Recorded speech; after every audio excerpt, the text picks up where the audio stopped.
Pero wag ka mag-alala, mas maswerte ka pa rin. Bakit? Natuloy yung ganun sa'yo. Ayo. Hi everyone, welcome back to my channel. Vice ganda inokray si Kim Chu sa isang segment ng It's Showtime, tungkol sa kissing scenes nila ni Paolo Avellino, na makatotohanan daw umano, buong detalye alamin.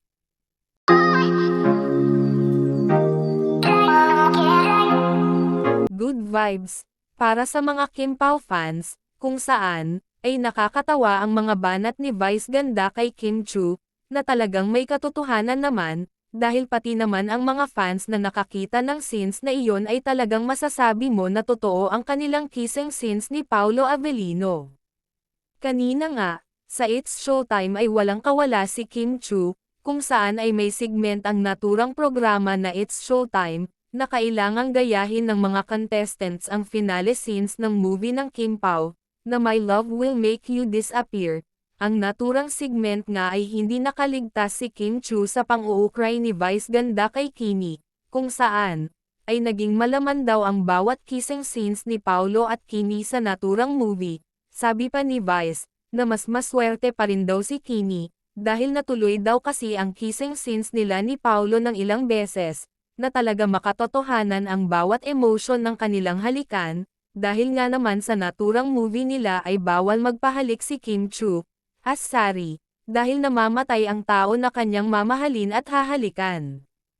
Sa naturang scenes, tawang-tawa naman ang ating Kimi na halatang kilig naman, sana naman si Paolo din ang pakiligin nyo. Samantala, sa sequel nga ng naturang movie ay tawang-tawa naman si Kim Chu, nang makita ang contestant kung saan, ay kinikilig siya sa bawat eksena. Kahit naman ako nang makita ko ay tawang-tawa ako sa bawat eksena nito.